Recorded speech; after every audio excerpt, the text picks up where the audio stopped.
Hello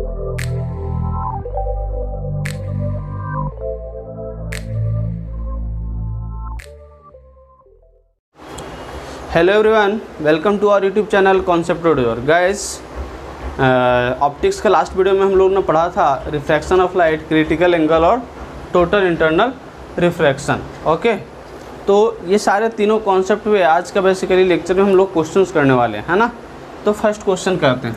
चलो, first question basically आपके board पे देखो दिया हुआ है। क्वेश्चन क्या कह रहा है? क्वेश्चन कह रहा है find the angle theta A made by the light ray when it gets refracted from water to air as shown in figure। Figure देखो दिया हुआ है क्या, आ जाओ। ये दे रखा है नॉर्मल है।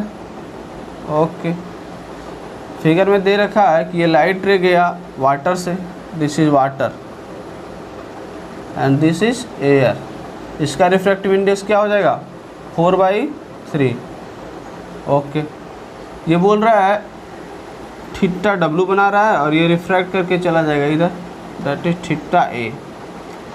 अब ये डायग्राम देखो दिया हुआ है कैसे कि जब ray of light denser medium से रेयर मीडियम में जाता है तो अवे फ्रॉम द नॉर्मल होता है, इसलिए देखो अवे फ्रॉम द नॉर्मल है ना। ये दे रखा है theta W is equal to दे रखा है sine inverse of 3/5, sine inverse of 3/5। आ जाओ भाई, हम लोग इस पॉइंट पे स्नेल्स लॉ लगाते हैं। हम लोग को बेसिकली फाइंड करना है थीटा ए, तो हम लोग क्या करेंगे? स्नेल्स लॉ लगाते हैं यहाँ पे, है ना। तो स्नेल्स लॉ में क्या लिखाते हैं? Sine I is what theta W upon sine R, sine R, R क्या है? Theta A equal to N2 upon N1।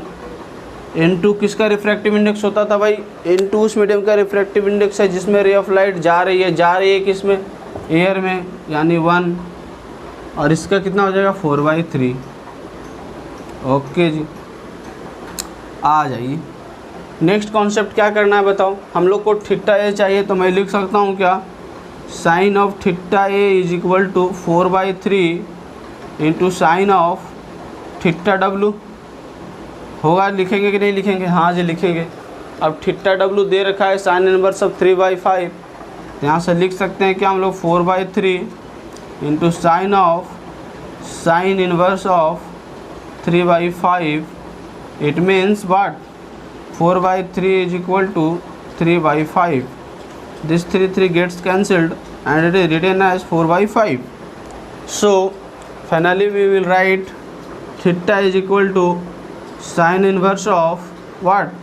4/5, sine inverse of 4/5, यानी थीटा ए हम लोग को मालूम हो गया, है ना। चलो, तो ये था फर्स्ट क्वेश्चन। बहुत इजी क्वेश्चन, सिंपल सा स्नेल्स लॉ पे बेस्ड क्वेश्चन था। Means it is the questions of refraction of light. Okay, next question हम लोग मूव करते हैं, है ना। चलो, नेक्स्ट क्वेश्चन क्या कहता है? आप लोग क्वेश्चन पढ़े बोर्ड से और क्वेश्चन को नोट डाउन करें, ठीक है। नेक्स्ट क्वेश्चन कह रहा है find the speed of light in a medium, find the speed of light in a medium A if a speed of light in medium B is c/3 where c is the speed of light in vacuum, light refract from medium A to medium B making an angle 45 degree and 60 degree respectively with the normal। कह रहा है एक medium A है, this is medium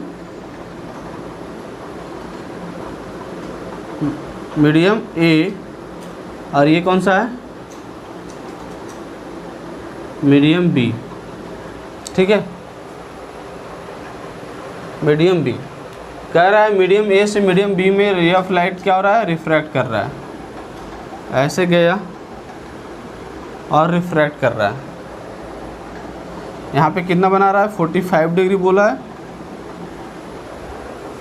medium ए में कितना बना रहा है? 45 एंड मीडियम बी में 60 डिग्री, 60 डिग्री बना रहा है। ओके, एक चीज़ और दे रखा है। क्या दे रखा है? दे रखा है what? The speed of light in medium B is c/3। इस पे जो स्पीड ऑफ लाइट है that is V B is c/3, ठीक है। बोल रहा है find speed of light in medium A, इसमें पूछ रहा है। मान लो यहाँ पे वेलोसिटी वी ए है, देन व्हाट इज़ दिस, यही पूछ रहा है अपने, है ना। चलो बाकी सब चीज़ मालूम है। तो ये क्वेश्चन बेसिकली स्नेल्स लॉ पे बेस्ड ही है ना। तो क्या करेंगे, देखो हम लोग स्नेल्स लॉ अप्लाई करते थे तो क्या करते थे, sine I upon sine R is equal to what, N2 upon N1। N2 किसका रिफ्रैक्टिव इंडेक्स होता था, जिसमें रे ऑफ लाइट जा रही है, N1 किसका, जिसमें रे ऑफ लाइट आ रही है। बट यहाँ पे तो रिफ्रैक्टिव इंडेक्स मालूम नहीं है सर, यहाँ पे वेलोसिटी मालूम है अपने को और वेलोसिटी निकालना भी है। तो हम लोग एक चीज़ पढ़े थे, क्या पढ़े थे, N2 upon N1 is equal to V1 upon V2, ऐसा पढ़े थे। कोई कॉन्सेप्ट याद रखो, बताया था। यहाँ पे देख लो side by side, V is equal to F lambda, V is equal to F lambda where F is constant, so V1 upon V2 is equal to lambda 1 upon lambda 2। I can write this और not. और एक concept ये पढ़े थे कि V is equal to C by N, this is the refractive index. यहाँ से हम लोग लिख सकते हैं V1 is equal to C by N1 and V2 is equal to C by N2। तो अगर दोनों को डिवाइड कर दें तो हम लोग क्या लिख सकते हैं, V1 upon V2 is equal to N2 upon N1, है ना। तो ये हम लोग रिलेशन पढ़े थे। तो अगर यहाँ से इस रिलेशन को यहाँ से यूज कर ले तो क्या लिख सकते हैं बताओ, N2 upon N1 is equal to V1 upon V2। तो अगर हम लोग यहाँ से लिख सकते हैं क्या, sine I upon sine R is what, N2 upon N1 को लिख सकते हैं V1 अपॉन V2। तो यहाँ से V1 upon V2, okay. V2 किसका वेलोसिटी है, जिसमें रे ऑफ लाइट जा रही है। चलो साइन आई कितना है, 45 degree, sine of 45 and this is sine of 60 degree, okay. V1 किसका है, जिससे रे ऑफ लाइट आ रही है इससे, this is velocity A VA। V2 किसका है, जिसमें जा रही है VB, that is C by 3। अब अगर यहाँ से हम लोग कैलकुलेट कर ले तो साइन 45 का वैल्यू क्या हो जाएगा, 1/√2, sine 60 that is √3/2 and this is VA upon C by 3। So after calculating VA we will write this as what, लिख सकते हैं हम लोग क्या, √2/√3, ऐसा लिख सकते हैं क्या, √2/√3। देखो अगर √2 को नीचे ले आए, इसको ऊपर ले जाए तो 2√2 इंटू √2 को √2 से √2 कैंसिल कर देंगे, that is √2/√3 and this will get multiply, that is C by 3। So speed of light क्या हो गया, ये आ गया अपने को, है ना। तो ये क्वेश्चन को बहुत बड़ा क्वेश्चन है, था सिंपल सा क्वेश्चन था भाई, ठीक है। तो ये क्वेश्चन आप लोग का बन गया होगा, है ना। चलो समझ में आया, VA is equal to √2/√3 into C by 3, right. समझ में आया, हाँ जी। चलो हम लोग नेक्स्ट क्वेश्चन करते हैं, okay. This is question number 2। चलो हम लोग क्वेश्चन नंबर 3 को करते हैं, है ना।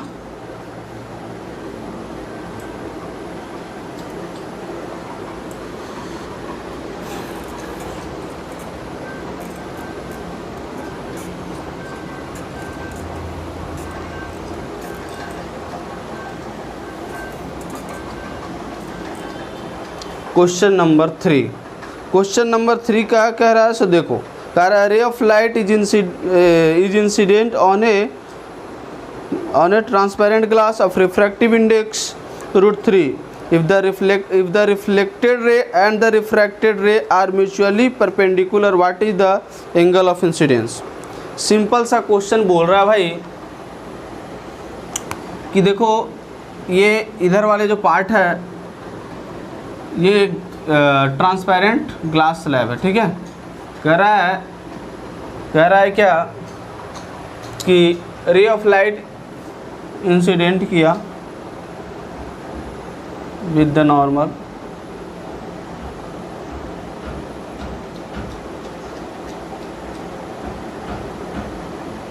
Okay. Ray of light incident किया विथ नॉर्मल, और क्योंकि ट्रांसपेरेंट ग्लास है तो कुछ रे ऑफ लाइट क्या होगा, रिफ्रैक्ट करेगा, कुछ रिफ्लेक्ट करेगा। तो कुछ रे ऑफ लाइट रिफ्लेक्ट कर गया और कुछ रे ऑफ लाइट क्या होगा, क्योंकि रेयर मीडियम से डेंसर मीडियम में आ रहा है तो टुवार्ड्स द नॉर्मल हो जाएगा। तो एक चीज़ लेकिन बता रहा है कि ये दोनों जो है 90 डिग्री है। तो पूछ रहा है क्या, find the angle of incidence, this angle पूछ रहा है। इसका रिफ्रैक्टिव इंडेक्स दे दिया √3, है ना। पूछ रहा है what is angle of incidence. Okay, मैं इसको मान लेता हूँ एंगल R। ओके, चलो भाई, अब अगर ये R अगर ये I है तो ये भी I होगा। क्यों? Angle of incidence is equal to angle of reflection. Okay, अब देखो देखो यहाँ पे क्या लिख सकता हूँ, total angle I + 90 + R is 180 degree लिख सकता हूँ क्या? देखो इधर angle I + 90 + R is equal to 180 degree. I + 90 + R is 180 degree. It means I can write this as angle R is equal to 90 - I। लिख सकता हूँ क्या? Angle R is equal to 90 - I। हाँ जी, लिख सकते हैं। अब लगा देते हैं हम लोग स्नेल्स लॉ। इस पॉइंट पे हम लोग स्नेल्स लॉ लगाएंगे तो क्या लिखेंगे बताओ? लिखेंगे sin I upon sin R is equal to N2 upon what N1। N2 किसका रिफ्रैक्टिव इंडेक्स बताए हैं? N2 उस मीडियम का रिफ्रैक्टिव इंडेक्स जिसमें रे ऑफ लाइट जा रही है किसमें? इसमें। रिफ्रैक्टिव इंडेक्स इसका कितना है? √3 upon what? Refractive index of the medium from which light is coming, किस में आ रहा है? इससे, that is air, that is 1। यहाँ सब हम लोग लिख सकते हैं क्या? Sine I is what? Not known, तो मैं लिख सकता हूँ sine R is equal to 90 - I। तो sine of 90 - I is equal to what? √3। So from there sin I and sin 90 - I is what? cos I। तो sin I upon cos I is equal to √3। इसलिए क्या लिख सकते हैं हम लोग? sin I upon cos I is equal to √3। इसलिए लिख सकते हैं tan I is equal to √3। तो इसलिए I is what? π/3। I is what? π/3। तो फाइनली हम लोग को एंगल ऑफ इंसिडेंस चाहिए था और एंगल ऑफ इंसिडेंस निकाल लिए। एक बच्चे ने मेरे से बोला कि सर आप जब बोर्ड पे लिखते हो तो थोड़ा सा बोर्ड से आप साइड हो जाया करो, क्योंकि मुझे हम लोग को पता नहीं लगता कि आप कब इरेज करने वाले हो और आप जल्दी से इरेज कर देते हो और हम लोग क्वेश्चन को लिख नहीं पाते हैं, मतलब सॉल्यूशन को लिख नहीं पाते हैं। ठीक है, तो मैं एक बार साइड हो जाता हूँ, आप लोग इसको नोट डाउन कर लेना, है ना। चलो जी, हो गया होगा, आप लोग स्टॉप करके लिख लिए होंगे। चलो क्वेश्चन नंबर नेक्स्ट। अच्छा, देखो नेक्स्ट वाला जो क्वेश्चन है थोड़ा सा अच्छा क्वेश्चन होने वाला है। देखो थोड़ा सा डिफ़िकल्टी लेवल जो है, पहले इजी लेवल था, थोड़ा डिफ़िकल्टी लेवल पे हम लोग जा रहे हैं, है ना। चल देखो भाई, नेक्स्ट क्वेश्चन क्या है। नेक्स्ट क्वेश्चन कह रहा है, अरे a light ray is incident on a glass sphere of refractive index mu is equal to √3 at an angle of incidence 60 degree as shown in figure. Find the angle R'(E) and the total deviation of the after two refraction. चलो देखो, figure ऐसा कुछ दे रखा है, figure ऐसा कुछ दे रखा है। This is a circle, okay, this is the centre of a circle, okay. कह रहा है एक रे ऑफ लाइट जा रही है यहाँ से और ये कितने डिग्री पे जा रही है? 60 डिग्री पे जा रही है, ठीक है। क्योंकि ये एयर से रिफ्रैक्टिव इंडेक्स इसका √3 दे रखा है। कितना दे रखा है? √3। अब बोल रहा है कि इस मीडियम से जा रही है उसमें, तो रिफ्रैक्ट करती है, तो किधर रिफ्रैक्ट करेगी? टुवार्ड्स द नॉर्मल, ठीक है। अब यहाँ पे एक नॉर्मल बना देते हैं हम लोग, sorry, towards the normal, okay. चलो, अब बोल रहा है कि यहाँ पे पढ़ने के बाद रिफ्रैक्ट करता है रे ऑफ लाइट और अवे फ्रॉम द नॉर्मल हो जाएगा। तो ये एंगल को बोल रहा है, ये एंगल को बोल रहा है आर है, इस एंगल को बोल रहा है R dash, and this is angle E. तो पूछ रहा है what is R, R dash and E, and the total deviation after two refraction. तो सबसे पहले देखो एक पी पॉइंट यहाँ पे मैं मान लेता हूँ और यहाँ पे मैं मान लेता हूँ क्यू पॉइंट, दो जगह रिफ्रैक्शन हो रहा है।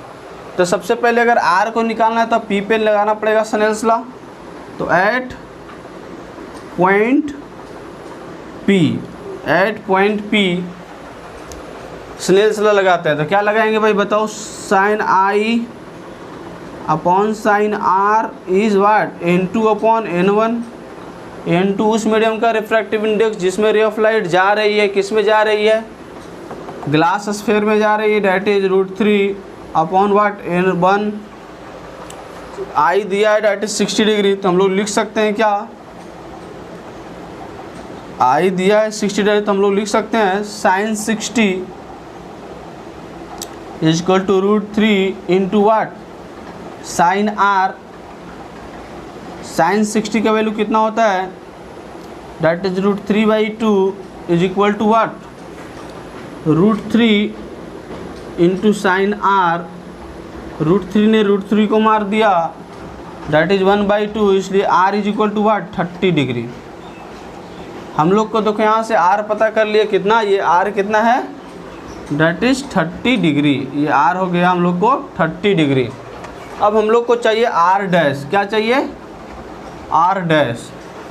अब देखो ये रेडियस है, ये भी रेडियस है, तो दोनों साइड्स अगर इक्वल है हुए, इसका मतलब ये एंगल के करस्पॉन्डिंग एंगल, ये साइड से करस्पॉन्डिंग साइड्स ये एंगल ये हुआ, और ये साइड से करस्पॉन्डिंग एंगल ये हुआ। दोनों साइड्स अगर इक्वल है तो उसके करस्पॉन्डिंग एंगल्स भी इक्वल होते हैं। ट्रायंगल का कॉन्सेप्ट पढ़ा होगा। It means R is equal to R dash, hence R dash is equal to what 30 degree. अब मेरे को चाहिए क्या, ई। अब ई चाहिए तो वहाँ पे हम लोग को स्नेल्स लॉ लगाना पड़ेगा। तो यहाँ पे लिखते हैं हम लोग, चलो at point what, at point Q,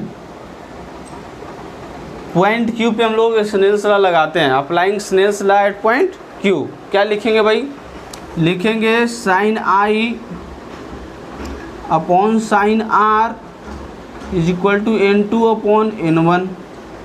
sign I upon sine R is equal to N2 upon N1। N2 किसका रिफ्रैक्टिव इंडेक्स, जिसमें रे ऑफ लाइट जा रही है, किस में जा रही है, एयर में जा रही है, डेट इज 1, और इसका कितना हो जाएगा √3। साइन आई का वैल्यू मालूम है, that is sine 30 degree, and this is 1/√3 sine R, that is sine E. यही है तो एंगल आर। तो लिख सकते हैं हम लोग क्या, यहाँ से क्या लिखेंगे बताओ, साइन 30 का value 1/2, this is 1/√3 sine E, इसलिए क्या हो जाएगा भाई, sine E is equal to √3/2, and this is E is equal to what 60 degree. मतलब angle R dash and angle E हम लोग को मालूम हो गया। अब हम लोग को चाहिए क्या, टोटल डेविएशन। आ जाओ भाई, टोटल डेविएशन अगर आपको निकालना है तो इसमें कोई दिक्कत नहीं है, आराम से निकाल सकते हो। आ जाओ कैसे करते हैं। जैसे अगर ये रे ऑफ लाइट यहाँ से होकर देखो रिफ्रैक्ट करने के बाद इधर चल गया, अगर नहीं होता रिफ्रैक्ट यानी सीधे जाता कि नहीं जाता, इसका मतलब ये अगर 60 डिग्री तो ये 60 डिग्री होना चाहिए, बट ये रिफ्रैक्ट कर गया, तो एंगल ऑफ डेविएशन ये होगा कि नहीं होगा, दिस इज Δ1। अब यहाँ से लिख सकते हो Δ1 कितना होगा बताओ, Δ1 is what, this total angle that is 60 degree minus this small angle that is 30 degree, इसलिए Δ1 कितना हो गया 30 डिग्री। अब देखो रे ऑफ लाइट जाना चाहिए इधर, बट आ गया इधर, यानी नेट डेविएशन कौन सा हो गया बताओ, क्लॉकवाइज। तो यहाँ पे लिख दो क्लॉकवाइज। अब आ जाओ इस पे, यहाँ पे कितना डेविएशन हुआ, तो रे ऑफ लाइट को जाना चाहिए किधर, इधर, है ना। अगर डेविएशन नहीं होता रे ऑफ लाइट किधर जाता, सीधा जाता, लेकिन आ गई किधर, इधर। तो नेट डेविएशन निकालना तो क्या होगा, ये टोटल एंगल में से अगर इस एंगल को सब्ट्रैक्ट कर दे तो हम लोग को ये एंगल फाइंड हो जाएगा, डैट इज डेल्टा 2। तो डेल्टा 2 इस एंगल कितना है, that is 60 degree, and this angle is what, angle 30 degree, it means 30 degree. कौन सा डायरेक्शन में, क्लॉकवाइज। किधर, clockwise. It means delta net is what, delta net is delta 1 plus delta 2 and this is 60 degree clockwise, 60 degree clockwise. Total division कितना हो गया, 60 degree clockwise. तो इस question को आप लोग, मैं हट जाता हूँ बोर्ड के सामने से, आप लोग इस क्वेश्चन को छाप सकते हो, है ना। चलो अब एक क्वेश्चन जो बचा है रिफ्रैक्शन ऑफ लाइट का, वो थोड़ा सा अच्छा क्वेश्चन होने वाला है, थोड़ा सा अच्छा क्वेश्चन होने वाला है ना। चलो उस क्वेश्चन को हम लोग करते हैं। ये हो गया, चलो इसको इरेज करते हैं।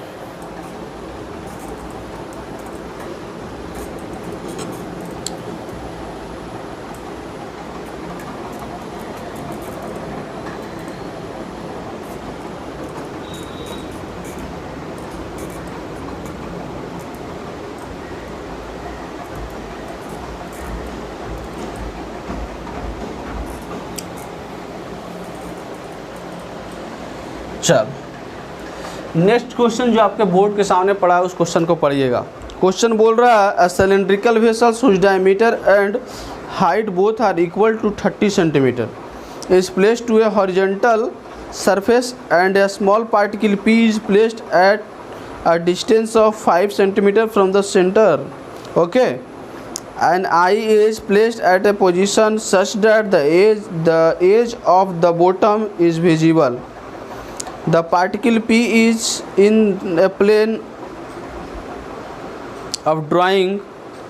Up to what minimum height should water be poured in the vessel to make the particle P visible? Okay, चलो अगर मैं इसका डायग्राम बना दूं, अगर मैं इसका डायग्राम बना दूं तो देखो मैं डायग्राम ये साइड बना रहा हूँ, है ना, बिकॉज सॉल्यूशन भी करना है अपने को। बोल रहा है ये वेसल्स है, ठीक है, ये कैसा है, ये वेसल्स है, ओके। बोल रहा है कि इधर कहीं पे आँख रखा हुआ है,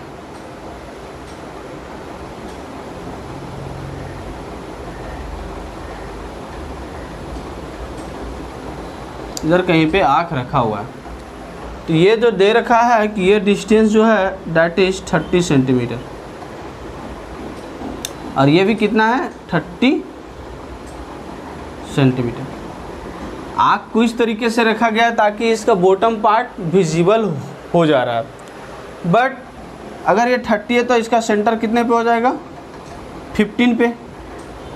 तो अगर ये सेंटर से 5 सेंटीमीटर की दूरी पे, सेंटर से 5 सेंटीमीटर की दूरी पे पी पॉइंट को रखा गया है। कहाँ पे रखा गया, 5 सेंटीमीटर से 5 सेंटीमीटर की दूरी से, सेंटर से 5 सेंटीमीटर की दूरी पे पी पॉइंट को रखा गया है।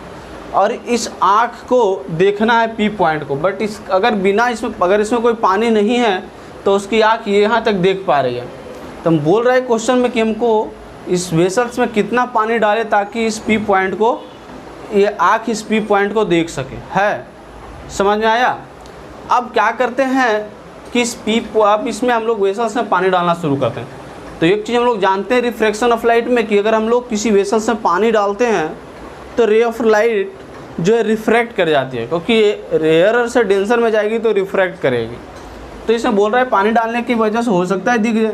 देखते हैं हम लोग क्या करते हैं, पानी डालते हैं, ओके।